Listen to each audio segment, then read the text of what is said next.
नमस्ते दोस्तों। आज मैं लेकर आया हूँ आपके लिए शाला प्रबंधन समिति, ये वाला टॉपिक। ठीक है, ये RT एक्ट 2009 की धारा 21 के अनुसार ये शाला प्रबंधन समिति का गठन किया जाता है ना। तो पढ़ेंगे टॉपिक किस किस एग्ज़ाम के लिए इम्पोर्टेंट है। ये रीट के लिए इम्पोर्टेंट है, CTET के लिए इम्पोर्टेंट है, BTET के लिए इम्पोर्टेंट है, UP टेट के लिए इम्पोर्टेंट है, BS टेट के लिए यानी कि बिहार में जो टेट होता है उसके लिए इम्पोर्टेंट है, नवोदय विद्यालय के लिए इम्पोर्टेंट है, KVS के लिए, EMRS के लिए इम्पोर्टेंट है, TSSB एग्ज़ाम के लिए इम्पोर्टेंट है, और जो भी टीचिंग एग्ज़ाम होते हैं उन सभी के लिए टॉपिक इम्पोर्टेंट है ना। तो देखेंगे ये साइंस विनर आपके यूट्यूब चैनल पर दिखाया जा रहा है। ये इसे शेयर कीजिए एंड सब्सक्राइब कीजिए। आगे देखते हैं हम। तो पहले से राजस्थान के संदर्भ में देखेंगे, क्योंकि वहाँ पर रीट का जो मेंस एग्ज़ाम है उसके बच्चे भी हमसे जुड़े हुए हैं।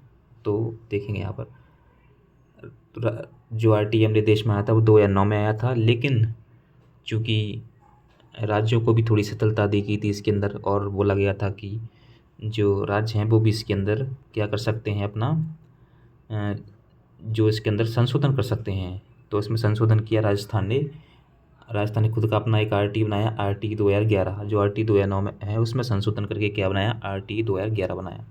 इसका जो अध्याय 2 है RT 2011 राजस्थान का, उसमें 3 नियम और जोड़े गए हैं, धारा 3, 4, 5।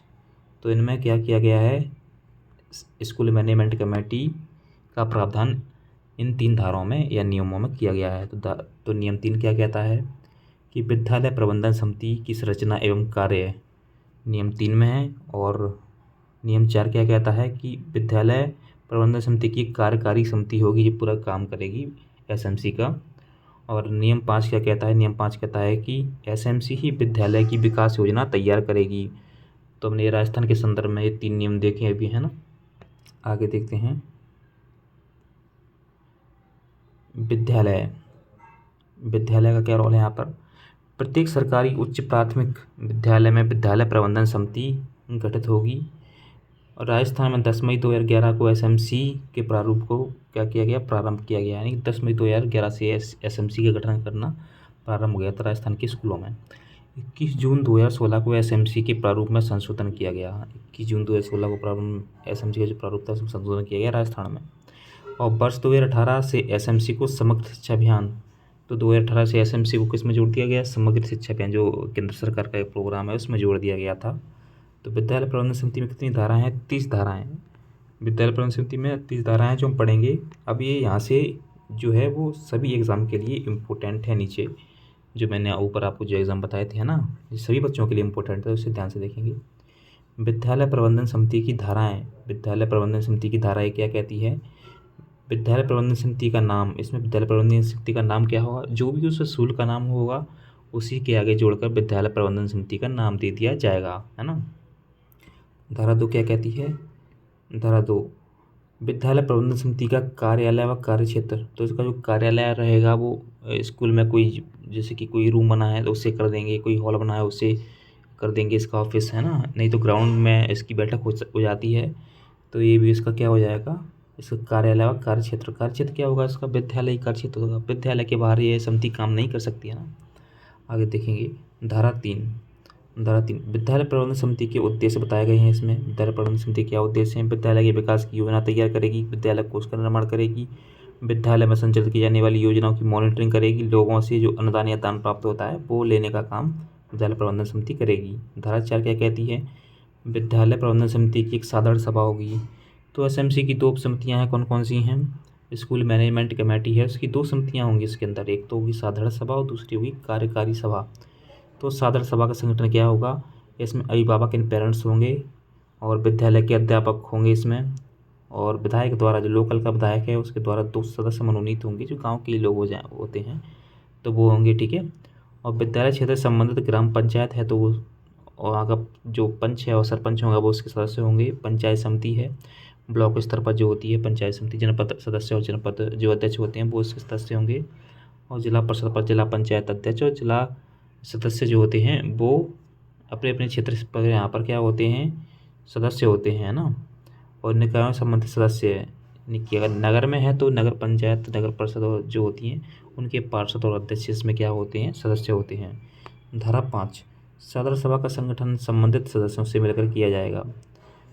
तो संबंधित सदस्यों से इसका क्या किया जाएगा, साधारण सभा का संगठन, साधारण सभा को बनाया जाएगा सदस्यों से मिलकर। साधारण सभा के अध्यक्ष, उपाध्यक्ष और सचिव वे ही होंगे जो कार्यकारी समिति के अध्यक्ष, सचिव, उपाध्यक्ष और सचिव होंगे। यानी कि साधारण सभा और कार्यकारी जो समिति होती है उनके सेम ही होंगे, है ना। धारा 6, विद्यालय प्रबंध समिति के सदस्य साधारण सभा के सदस्य होंगे। तो एसएमसी के जो सदस्य होते हैं, जो पर बताई थी, तो वो साधारण सभा के सदस्य होंगे, सभी के सभी, है ना। धारा 7 क्या कहती है, स्वेच्छा से दान कर सकते हैं। तो जो साधारण सभा के जो सदस्य हैं उन्हें दान देना अनिवार्य नहीं है, तो लेकिन वो अपनी स्वेच्छा से इसमें कुछ पैसे वगैरह दान कर सकते हैं जिससे शाला का विकास किया जा सके। धारा 8 क्या कहती है, सदस्यों की कार्यकाल की समाप्ति है इसके अंदर, ठीक है। तो सदस्यों की कार्यकाल की समाप्ति कब हो जाएगी, या त्याग, सदस्यता से त्याग पत्र दे देंगे तो समाप्त हो जाएगी, सदस्य की पद पर रहते हुए मृत्यु हो जाएगी तो हो जाएगी, और अभिभावकों की संतान द्वारा विद्यालय छोड़ दिए, जैसे कि जो पेरेंट्स होते हैं वो अगर कहीं और चले जाते हैं, अपने गांव से, नगर से कहीं और दूसरी जगह चले जाते हैं, तो उनकी जो सदस्यता होती है वो अपने आप ही समाप्त हो जाती है। अभिभावकों की संतानों का विद्यालय छोड़ देने पर कक्षा उत्तीर्ण कर देना। तो जो बच्चे होते हैं, जैसे कि मान लो कक्षा 5 तक ही विद्यालय है, तो कक्षा 5 अगर बच्चे ने उत्तीर्ण कर ली है तो उसके जो पेरेंट्स हैं उनकी सदस्यता अपने आप ही समाप्त हो जाएगी, क्योंकि बच्चे का जो एडमिशन है वो दूसरे स्कूल में हो जाएगा, है ना। इस स्कूल से उनकी समाप्त हो जाएगी सदस्यता। धारा 9 क्या कहती है, साधारण सभा के अधिकार और कर्तव्य है। साधारण सभा के जो निर्णय होते हैं वो सर्वसम्मति से, सबकी सहमति से लिए जाते हैं जितने भी उसमें सदस्य हैं। और धारा 10 क्या कहती है, साधारण सभा की बैठक किस प्रकार होगी वो देखेंगे इसमें। प्रत्येक वर्ष में 2 बैठक होंगी, एक साल में 2 बैठकें होने अनिवार्य है। बैठक की गणपूर्ति एक चौथाई सदस्य होगी। बैठक की गणपूर्ति कितनी होगी, 1/4 सदस्य, यानी कि 1/4 सदस्य होंगे तभी बैठक हो सकती है इसकी, है ना। और बैठक की सूचना कब दी जाएगी, 4 दिन पहले दी जाएगी बैठक की सूचना। यदि बैठक में गणपूर्ति यानी कि 1/4 सदस्य नहीं आते हैं तो आगामी 7 दिनों में पुनः बैठक का आयोजन किया, तो अगले 7 दिनों में पुनः बैठक का आयोजन किया जाएगा। और उसमें गणपूर्ति नहीं चाहिए, फिर उसमें 2-3 सदस्य, 4-5 जो भी आ जाएँ उससे बैठक हो जाएगी, है ना। आगे देखते हैं धारा 11। धारा 11 में विद्यालय की कार्यकारिणी समिति, पहले साधारण समिति पड़ी थी, अब कार्यकारिणी समिति का गठन इसमें किया गया है ना। धारा 12, विद्यालय प्रबंधन की कार्यकारिणी समिति का गठन इसमें किया गया है। इसमें कुल सदस्य 16 होंगे, अध्यक्ष होगा अभिभावक, उपाध्यक्ष होंगे अभिभावक, ना। और कुल अभिभावक इसमें कितने होंगे, 3/4 यानी कि 12 सदस्य होंगे। महिलाएं इसमें 50% होंगे, यानी कि 8 सदस्य इसमें महिलाएं होंगी। और धारा 13, कार्यकारिणी समिति परिषद के पदाधिकारियों का चुनाव। तो कार्यकारिणी समिति के पदाधिकारियों का चुनाव किस प्रकार होगा वो देखेंगे इसमें, आगे देखेंगे। धारा 14, कार्यकारिणी समिति के पदाधिकारियों, अध्यक्ष, उपाध्यक्ष और सचिव के अधिकार, कार्य और कर्तव्य। तो जो कार्यकारिणी समिति के अध्यक्ष, उपाध्यक्ष और सचिव हैं जो कि साधारण सभा के भी हैं, तो उनके कार्य क्या क्या होंगे इसे देखेंगे। अध्यक्ष के क्या कार्य हैं, बैठकों की अध्यक्षता करेगा, बैठक बुलाएगा, उन्हें आहुक्त करेगा, निर्णायक मत देगा, अपना आय व्यय पर नियंत्रण रखेगा, संविदा एवं अन्य दस्तावेजों पर हस्ताक्षर कौन करेगा, अध्यक्ष करेगा। समिति द्वारा सौंपे गए अन्य कार्य भी क्या करेगा, अध्यक्ष करेगा, है ना। उपाध्यक्ष के क्या क्या कार्य हैं, तो अध्यक्ष की अनुपस्थिति में अध्यक्ष के जो भी सभी कार्य हैं वो कौन करेगा, उपाध्यक्ष करेगा, है ना। और सचिव के क्या कार्य हैं, बैठकों का एजेंडा तैयार करेगा, बैठकों के आहुत करने की सूचना जारी करेगा, वित्त संबंधित आंकड़े जो रिकॉर्ड है वो मेंटेन करेगा, है ना। बैठक की कार्रवाई, जो बैठक में जो भी फैसले आएंगे उनको लिखेगा और उनको पढ़कर सुनाएगा, है ना। तो अध्यक्ष कौन होता है, अभिभावक होता है, उपाध्यक्ष कौन होता है, अभिभावक होता है, और सचिव कौन होता है, ये होता है हेडमास्टर, है ना, या प्रिंसिपल जो भी है। धारा 15, कार्यकारिणी समिति के सदस्यों का कार्यकाल कितना होगा, 2 वर्ष होगा, ओके। और धारा 16 में क्या है, कार्यकारिणी समिति के कार्य और कर्तव्य। कार्यकारिणी समिति जो होती है उसके कार्य और कर्तव्य धारा 16 में दिए गए हैं। धारा 17 में क्या होगा, धारा 17 में कार्यकारिणी समिति की बैठक होगी। बैठक कब होगी, अमावस्या के दिन होगी। तो कार्यकारिणी समिति की बैठक कब होगी, अमावस्या के दिन। साधारण सभा की बैठक कितनी, साल में 2 बार होना अनिवार्य थी, लेकिन कार्यकारिणी समिति है उसकी बैठक कब होगी, अमावस्या के दिन होगी। बैठक की सूचना कब दी जाएगी, 4 दिन पहले दी जाएगी, है ना।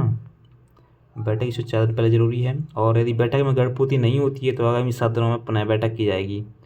तो 7 दिनों में दोबारा बैठक की जाएगी। तो साधारण सभा की बैठक जो है ना उसी की तरह ये रूल है, लेकिन इसमें अमावस्या के दिन बैठक होगी, ये इंपॉर्टेंट है यहाँ पर, है ना।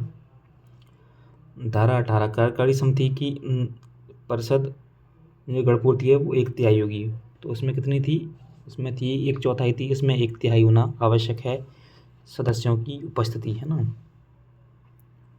और धारा 19 में क्या है, अध्यक्ष उपाध्यक्ष की अनुपस्थिति में समिति के अन्य से के अध्यक्ष जो और उपाध्यक्ष जो कि अभिभावक होते हैं, अगर ये कहीं चले जाते हैं तो अध्यक्ष के रूप में जो सदस्य होगा वो काम कर सकता है यहाँ पर, जो लेकिन वो अन्य सदस्य जो होगा वो अभिभावक ही होगा, ठीक है, वो कोई वो टीचर नहीं होगा, है ना। धारा 20, विभिन्न मुद्दों पर सर्वसम्मति और बहुमत, जैसे कि स्कूल को लेकर कोई फैसला किया गया हो तो सर्वसम्मति से उसका निर्णय सुनाया जाएगा। अगर सर्वसम्मति नहीं बनती है तो बहुमत यानी कि वोटिंग की जाएगी उसमें, है ना। धारा 21 क्या बोलती है कि किसी विषय पर वोटिंग हो सकती है, यहाँ पे सभी सदस्य समान रूप से वोटिंग करेंगे। निर्णायक मत किसका होगा, अध्यक्ष का होगा। इसमें जो अध्यक्ष है, अभिभावक है, वो जो उसका निर्णायक मत, जो अपना फैसला सुनाएगा वो माना जाएगा इसमें, है ना। धारा 22, निर्णयों का संदर्भ, जो भी निर्णय लिए जाते हैं एसएमसी के द्वारा उनका रिकॉर्ड मेंटेन रखेगा कौन, सचिव यानी प्रधानाध्यापक। धारा 23, कार्यकारी समिति कार्यकारी परिषद के सदस्यों का कार्यकाल निम्न स्थितियों में संपन्न होगा। किन स्थितियों में संपन्न होगा ये देखते हैं। बिना सूचना दिए लगातार 3 बैठकों में अनुपस्थित होता है तो, और अभिभावक पद से त्यागपत्र दे दे तो भी हो जाएगा, और अध्यापक पर अगर भ्रष्टाचार के आरोप हों तो उसे भी एसएमसी से हटा दिया जाता है। अभिभावक की मृत्यु हो जाए तो हो जाएगा, अभिभावक की संतान विद्यालय छोड़ दे तो भी हो जाएगा, कोई संतान पर दूसरे स्कूल में जाएगी तो इस स्कूल का नाम काट दिया जाएगा। अभिभावक की संतान ने विद्यालय की उच्च कक्षा उत्तीर्ण कर ली हो, यदि अभिभावक जो होता है उसकी संतान, जो उसके बच्चे उस स्कूल में पढ़ते हैं, अगर उन्होंने जैसे कि विद्यालय कक्षा 5 तक है, अगर वो उत्तीर्ण कर लिया है तो फिर सदस्यता समाप्त हो जाएगी अपने आप ही। धारा 24, यदि किसी सदस्य का पद खाली हो तो साधारण सभा अपनी अगली बैठक में सदस्यों को निर्वाचित करेगी, और 50 से उसका कार्यकाल वही होगा जो से 50, जैसे कि मान लो इसका जो कार्यकाल होता है 2 वर्ष होता है ना कार्यकारिणी समिति का, अगर कोई 1.5 साल में अपना छोड़ के चला जाता है तो अगली बैठक में एक सदस्य नियुक्त किया जाएगा जो अगले 6 महीने के लिए काम करेगा, है ना। धारा 25, एसएमसी जो विद्यालय कोष होता है वो किसके अंतर्गत होगा, वो अध्यक्ष और सचिव के अंतर्गत होगा, यानी कि जो पेरेंट्स होते हैं, पेरेंट और जो हेडमास्टर होता है उसके अंतर्गत होगा ये। धारा 26, किसी सदस्य को वेतन और मानदेय नहीं दिया जाएगा, इसमें कोई पैसा नहीं मिलता है ना। धारा 27, प्रशासनिक कार्य और पत्र व्यवहार के कार्य किसके द्वारा किए जाएंगे, सचिव के द्वारा, हेडमास्टर के द्वारा, जो सरकार से पत्र व्यवहार किए जाते हैं, फंड वगैरह और भी चीज़ें हैं, रिकॉर्ड भेजे जाते हैं। धारा 28, समिति के गठन में राज्य सरकार के निर्देशानुसार परिवर्तन किया जाएगा, जैसे कि राज्य स्तर पर कोई परिवर्तन होते हैं, जैसे कि समिति के सदस्यों की संख्या बढ़ाना घटाना और भी चीज़ें हैं, कोई रूल्स रेगुलेशन जो आते हैं वो राज्य सरकार यही डिसाइड करती है। धारा 29, प्रत्येक 2 साल बाद इसे विघटित किया जाएगा, 2 साल बाद इसे समाप्त कर दिया जाता है, फिर नई कार्यकारी समिति 2 साल बाद बनती है। और धारा 30, संस्था के लेखा जोखे का निरीक्षण करते हैं और अधिकारी द्वारा किया जाएगा। संस्था के लेखा जोखे का निरीक्षण जो होता है समय समय पर किसके द्वारा किया जाएगा, अधिकारी द्वारा, यानी कि अधिकारी वगैरह चेकिंग करने के लिए आते हैं तो आपको एसएमसी का रिकॉर्ड उन्हें दिखाना होता है ना। तो ये आपका स्कूल मैनेजमेंट कमेटी पूरा हुआ। इसकी धाराएं बहुत इंपॉर्टेंट हैं, आप लोग याद कर सकते हैं और अपने पेपर में आप अच्छे मार्क ला सकते हैं ना। इसमें किसी प्रकार की कोई समस्या हो तो नीचे कमेंट बॉक्स में हमें बताइए, है ना। तो चैनल को लाइक कीजिए, सब्सक्राइब कीजिए एंड शेयर कीजिए, ओके। और जुड़े रहिए हमारे साथ अन्य टॉपिक्स के लिए। धन्यवाद।